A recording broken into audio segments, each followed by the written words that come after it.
Hello everyone! I would like to share na ito yung area na gagawin naming home garden. Ang una naming tinanim is sitaw kasi that time yung sitaw 120 ang kilo. Masarap yung sitaw kaya yun. Ito yung unang tinanim namin. Nag-try din kami ng cucumber. Ito yung mga seedlings. Successful naman. Ang laking tulong ng animal manure kasi wala siyang fertilizer, animal manure lang at ganito kataba yung mga pipino.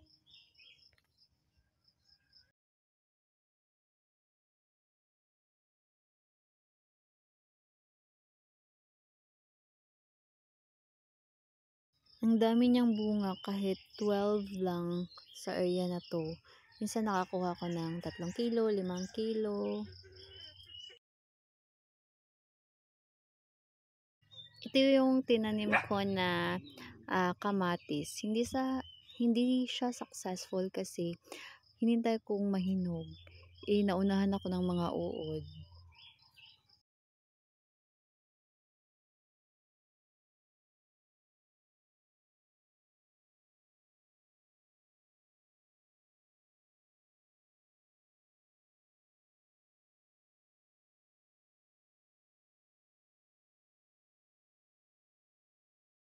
Ang una talaga naming tanim na talong na sapat kasi may nakita kami sa TikTok na nakapat at successful naman.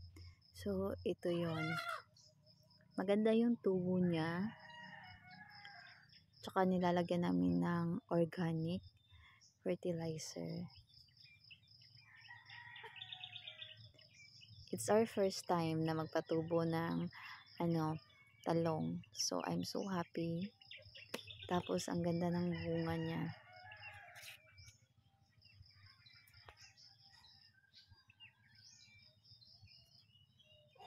Mahaba. Actually, Calyx to F1 to.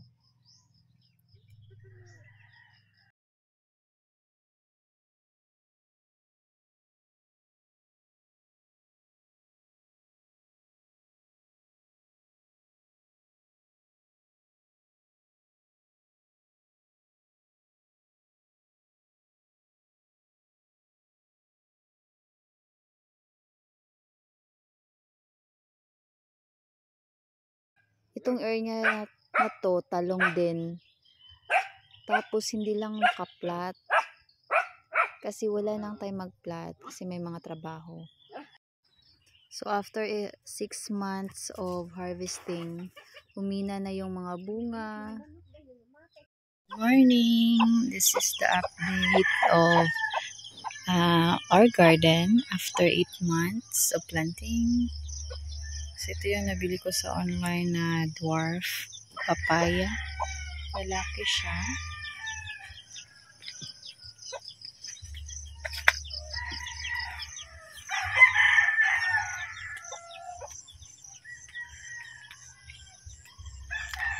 So, the first talong na tinanim ko is nakapat. So, after 8 months, ganito siya. This is Calyx to F1. Yung bunga niya, hindi na masyadong mahaba. Tapos, dumating yung time na yung mga leaves niya, hindi na dark green. Yung may mga, na siya, maraming white flies. Pero, nilagyan ko siya ng Yara at inorganic fertilizer. Kaya, yan. Bagong leaves started to bloom again. So, I think this is 6 months old na talong. Nung una, ang laki at ang haba ng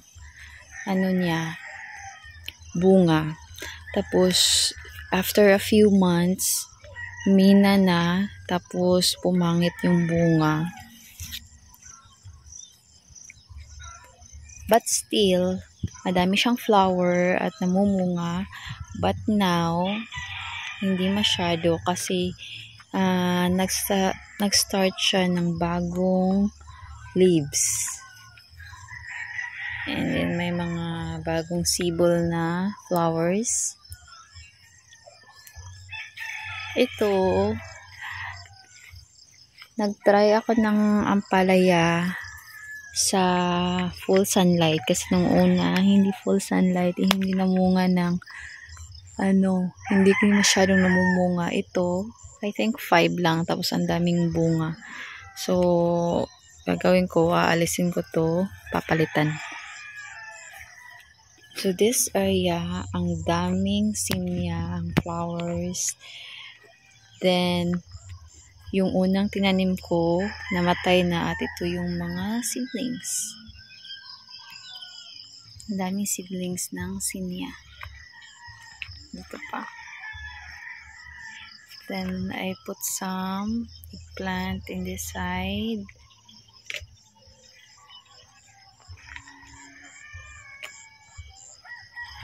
So ito yung eggplant na nag-direct ako kasi wala nang time na maglagay ng plot kasi yung seedlings I think 3 months na hindi pa na-transfer. Nung una, ang ganda ng tubo. So yung umulan, tapos biglang init, ulan, init, pumangit yung talong dito. So my mistake, hindi ko nilagay sa plot. So, ang ginawa ko ngayon is that I started to make a plot para mag-multi-crop ako ng sitaw. I think the season of eggplant this area parang patapos na. But hahayaan ko siya dito. So, i-multi-crop ko yung sitaw. And then, I have some turmeric here. Itong area na to is cucumber dati. And then, after nun, tinamnan ko siya ng cucumber again. But, it's not successful.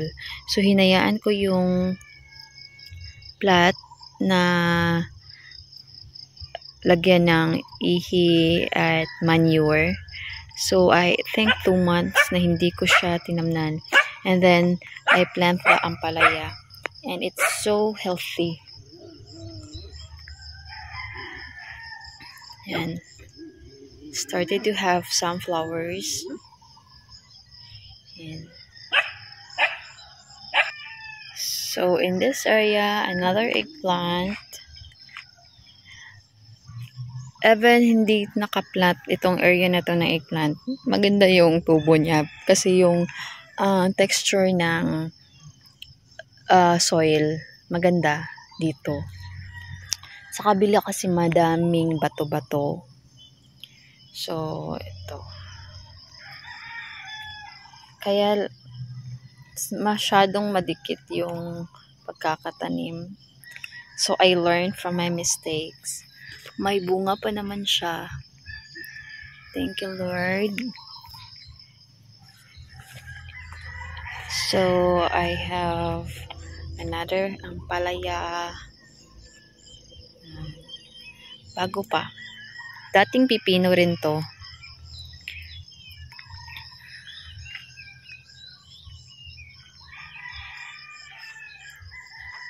Actually, it's my third time na nagplant ng ampalaya. Pero I think ito yung successful kasi ang taba niya. And then, hindi na siya dikit-dikit gaya ng ginawa ko dati. Ang mahirap lang talaga gumawa ng plot. Yan. Actually, more than 200 na talong ito. Yung iba namatay kasi nasa area siya na hindi masyadong mainit at maraming puno. So, the mistake of this one, hindi rin nakaplat. So, next time, maglalagay na ako ng plat with mulch. That vacant area. Lalagyan ko yan ng talong. So, this one kasi first time. And then,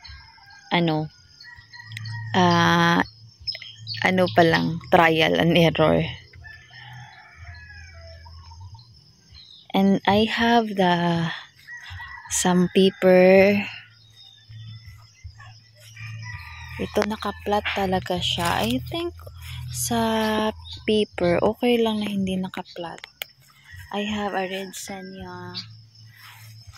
So, kukuhanan ko lang siya ng binhi. Then, bumabaha kasi dito na area. So, I think mas okay na hindi nakaplat itong mga sili. And I have a basil. So, may ibang papers na hindi masyadong maraming bunga. But ito, I think 1, 2, 3, 4, 5, 6. The last lang na row yung walang bunga masyado. And it's my first time. It's my second time to plant opo or bottle gourd. And it's my first time to see their fruit. Kasi nung una, nilagay ko sa sako. Hindi namunga. Flowers lang, pero hindi namumunga. And then, dapat pala i-pollinate para lalaki yung bunga. Yan. This area is okra and then talong. But, since maraming puno, hindi siya successful yung talong. But the okra is doing good, pero matanda na to. And that area is sitaw. Tinanggal ko kasi maraming miners at hindi masyadong marami yung bunga. It's because malapit siya sa puno at hindi masyadong naiinitan. So what we did is naglagay kami ng okra. Kasi parang okay naman yung okra kahit hindi masyadong naaarawan. So, all of I think 1, 2, 3, 4, 5 na flat. 5 na plat, puro okra. So, ito yung mga sitaw dati. Actually, medyo marami. Pero hindi masyadong marami sa expectation ko. Kasi yung una, nagtanim ako just 20. Ang daming bunga. Ito, 200 I think na puno. But, yung bunga niya, parang pang 20 lang na puno. Kaya, I decided na i-transfer siya sa area na full sunlight. So, dito, okra. Actually, may papatubo pa eh.